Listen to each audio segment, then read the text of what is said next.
Hi friends, நேற்று இப்படி தான் இருந்தது கிச்சனு. வீடு அப்படி தான் இருந்தது. எனக்கு என்னன்னே தெரில, திடீர்னு என்னன்னே தெரியாமல் ஒரு மாதிரி டல்லாக இல்லைங்களா, அப்படி தான் இருந்தது. உடம்பு நல்லா இருக்குது, ஆனால் டயர்டாக இருக்குது, மனசு சரியில்லை. வாக்கிங் ஸ்டார்ட் பண்ணி ஒரு 4 நாள் ஆச்சு.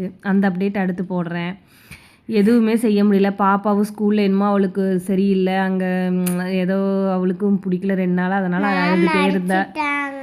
அப்படியாடா, சரி நாளைக்கு போய் கேட்டலாம். பாப்பாவும் நையான்னு ஒரு மாதிரியே இருந்தா. பாப்பா குழந்தைங்க ஒரு மாதிரி இருந்தாலே நம்மளுக்கு ஒன்றுமே பண்ண முடியாது. என்னமோ உங்களுக்கு திடீர்னு ஒரு மாதிரி நான் டல்லாயிருவேன். எதுவுமே செஞ்சால் கடன்னு செஞ்சுருவேன், இல்லாட்டி ஒன்றுமே செய்ய முடியாது. எனக்கு என்ன பண்ணுறதுனே தெரில, ரொம்ப டல்லாக இருந்தது. இதில் அவர் வேறு அப்புறம் நான் வெளியில் போகலான்னு நினச்சா அவர் லேட்டாகன்ட்டார். திடீர்னு வந்து கோதுமை தோசை தேங்காய் சட்னினார். அப்புறம் எல்லாம் செஞ்சு சாப்பிட்டு அப்புறம் சரி வெளியிலையாவது கிளம்பி போயிட்டு வந்தால் நல்லா இருக்குமேனுமோ அப்படின்ட்டு கிளம்புனோம். அங்கே போனால் அதை வடத்தா பாப்பாவுக்கு செப்பலே கிடைக்கல. ஆமாம், இப்போ நாங்களும் 2-3 கடை ஏறுனா பாப்பா சைஸுக்கு பெரிய பெரிய கடை. அந்த கடை பேரெல்லாம் சொல்லாமான்னு தெரில, அங்கே எதுவுமே இல்லை. ஆனால் வெளியில் போயிட்டு வந்தங்காட்டி ஒரு சின்ன எனர்ஜி கிடச்சிருச்சு, பரவாயில்ல.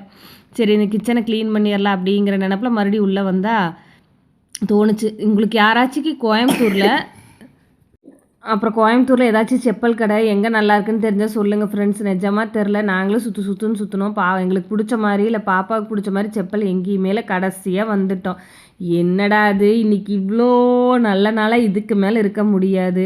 இன்றைக்கி என்ன வீடியோவும் பெருசாக இதை அப்லோடு பண்ணல, எடிட்டும் பண்ணல, என்னன்னே தெரில. இப்படியெல்லாம் டல்லாகவே இருக்கல இவ்வளோ நாளாக. இன்றைக்கி என்னமோ அவ்வளோ டல்லு, என்ன பண்ணுறதுனே தெரில.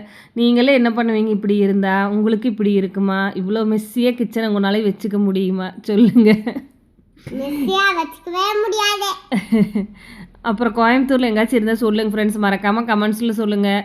எங்கே செப்பல் கடை நல்லாயிருக்கு. நிஜமாக முடியல, நாங்களும் தேடி தேடி பார்த்து இப்போ தான் ஒவ்வொன்றா கண்டுபிடிச்சிட்ருக்குறோம். நீங்களும் சொல்லுங்கள், பார்க்கலாம்.